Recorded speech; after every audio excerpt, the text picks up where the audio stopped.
السلام عليكم ورحمة الله وبركاته. نحمده ونصلي على رسوله الكريم. أما بعد، أعوذ بالله من الشيطان الرجيم. بسم الله الرحمن الرحيم. عن أبي هريرة رضي الله تعالى عنه قال: قال رسول الله صلى الله عليه وسلم: حسن الظن من حسن العبادة. رواه البخاري ومسلم. আলহামদুলিল্লাহ, সর্বগৃহে আল্লাহ পাক রব্বুল আলামিনের প্রশংসা, যিনি আমাদেরকে সুস্থ সবল রাখিয়া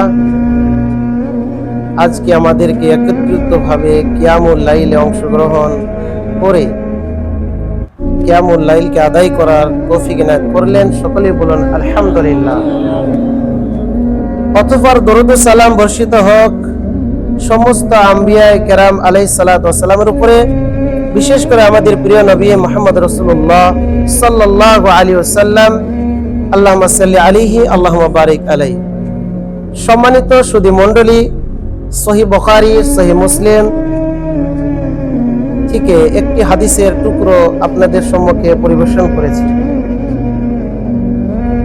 উল্লেখিত হাদিসকে রেখে আজকে মূল্যবান কিছু আলোচনা আপনাদের সম্মুখে তুলে ধরব। আল্লাহ পাক রব্বুল আলামিন আমাকে তৌফিক দান। তো তাওয়াক্কালতু আলাইহি ওয়া ইলাইহি উনীব। সম্মানিত সুধী মণ্ডলী, আমরা সবাই মানুষ আমরা হয়েছি, আমাদের ভুল ত্রুটি হয়ে থাকে। স্বাভাবিক গতিতে হোক কিংবা অস্বাভাবিক গতিতে হোক, চলার ক্ষেত্রে হোক বা বলার ক্ষেত্রে হোক, সকল ক্ষেত্রে আমাদের কিছু না কিছু ত্রুটি আমাদের মাঝে রয়েছে। সেই ত্রুটির মধ্যে এমন একটি ভুল, যে ভুলটা আমাদের হৃদয়ের ভিতরে সদা সর্বদা এই ভুলটা থাকে এবং আমরা করে ফেলি, সেটি হলো সন্দেহ।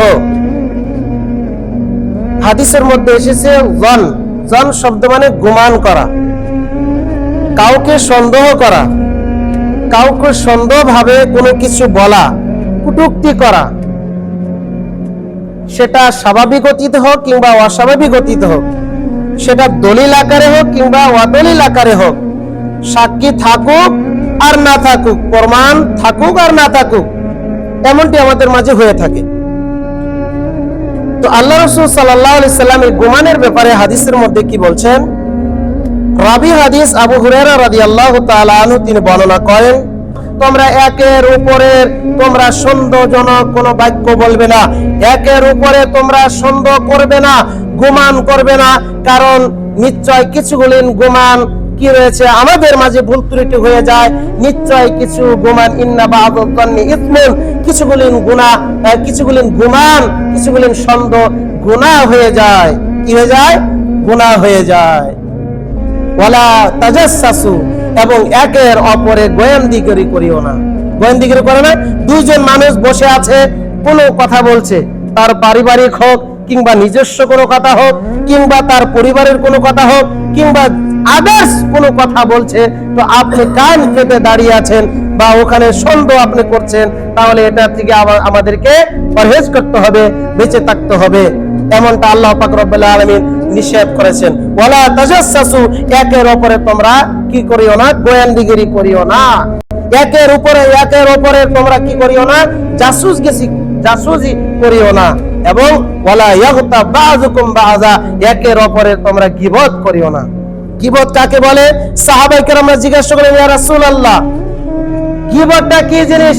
ওগো আল্লাহর রাসূল সাল্লাল্লাহু আলাইহি সাল্লাম বললেন, যেটা তোমার ভাইয়ের এমন কথা তুমি বলতেছো যে ভাই স্বচক্ষে বা সামনে শুনলে সে তার দিলের ভিতরে আঘাত পাবে, সে ঘৃণিত মনে করবে, তারই নাম হলো গীবত। গীবত ইসলামে জায়েজ করেননি, গীবত হারাম। একের অপরে যদি গীবত করেন তাহলে তার নেকিগুলো আপনার অ্যাকাউন্টে, আপনার কিনা নোমায় আমলে যোগ হতে থাকবে কিংবা ট্রান্সফার হয়ে যাবে। যেমন টাকা মোবাইল থেকে ট্রান্সফার হয়ে যায় না, ফোন পে, গুগল পে, এমন ভাবে ওই ভাইয়ের নেকিগুলি আপনার কিনা যে গীবত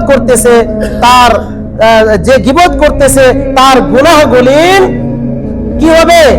যার বারে গীবত করতেছে তার গুনাহগুলি আর যে গীবত করতেছে তার আপনার খাতাতে ট্রান্সফার হয়ে যাবে গুনাহগুলি, আর তার যে গীবত করতেছে তার নেকিগুলি আর যার বিষয় নিয়ে আলোচনা করলো, সমালোচনা করলো, তার নোমায় আমলে যোগ হয়ে যাবে।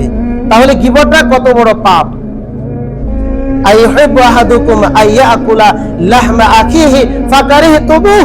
আল্লাহ পাক রব্বুল আলামিন খুবই ভয়ঙ্কর কথা বলেছেন যে গীবতটা এত বড় পাপ, এত বড় পাপ, এত বড় অন্যায় কাজ যে তোমাদের মাঝে যদি কোনো ভাইয়ের যদি তোমরা সমালোচনা করো, যে সমালোচনা শুনলে সেই ভাই খারাপ পাবে, সেই ভাই আঘাত পাবে, তাহলে তুমি কি চাও তোমার মরা ভাইয়ের গোশত খেতে পছন্দ করবে? তুমি অবশ্যই ঘৃণা মনে করবে, তোমার ভাইয়ের মরা গোশত খেতে চাবে না। তার থেকেও ভয়ঙ্কর পাপ গীবত করা। আল্লাহ রাসূল সাল্লাল্লাহু আলাইহি ওয়াসাল্লাম বলেছেন, লা ইয়াদখুলুল জান্নাতা কাত্তাত, লা ইয়াদখুলুল জান্নাতা নাম্মাম। রাসূল পাক সাল্লাল্লাহু আলাইহি ওয়াসাল্লাম বলেছেন, চুগলকারীদের জন্য, যারা চুগলখড়ি করবে তাদের জন্য জান্নাত হারাম, তাদের জন্য জান্নাত হারাম, তাদের জন্য জান্নাত হারাম। একথা রাসূল সাল্লাল্লাহু আলাইহি ওয়াসাল্লাম বলেছেন। আমি হলাম অনুবাদক, এটা আমার কথা নয়, আমার মুখে থেকে কোনো কথা নয়। রাসূল কারীম সাল্লাল্লাহু আলাইহি ওয়াসাল্লাম আজ থেকে 150 বছর পূর্বে বলে গিয়েছেন, লা ইয়াদখুলুল জান্নাতা নাম্মাম। চুগলখড়ি যারা গীবত করবে, যারা একের অপরের গোয়েন্দাগিরি করবে, গীবত করবে, চুগলখড়ি করবে, তারা কখনো জান্নাতে যেতে পারবে না। জান্নাত যাওয়ার দূরের কথা, জান্নাতের যে সেন্ট সুঘ্রাণ রয়েছে সেই সুঘ্রাণটুকু নসিব হবে না। কত বড় পাপ, কত বড় অন্যায় গীবত! তাহলে গীবত করা যাবে না। আবু হুরায়রা রাদিয়াল্লাহু তাআলা আনহু বলেন, রাসূল কারীম সাল্লাল্লাহু আলাইহি সাল্লাম বলেছেন, ইয়াকুম ওয়াদ-দন, ইয়াকুম ওয়াদ-দন, ফাইন্না আদ-দন্না আকযাবুল হাদিস। সহিহ বুখারী হাদিস নম্বর 6066 নম্বর, সহিহ মুসলিম হাদিস নম্বর 38। আল্লাহ রাসূল সাল্লাল্লাহু আলাইহি সাল্লাম বলেছেন, রাবি হাদিস আবু হুরায়রা রাদিয়াল্লাহু তাআলা বলেন যে নিশ্চয় কিছুগুলি গুমান সন্দেহজনক, আকযাবুল হাদিস, আকযাবুল হাদিস।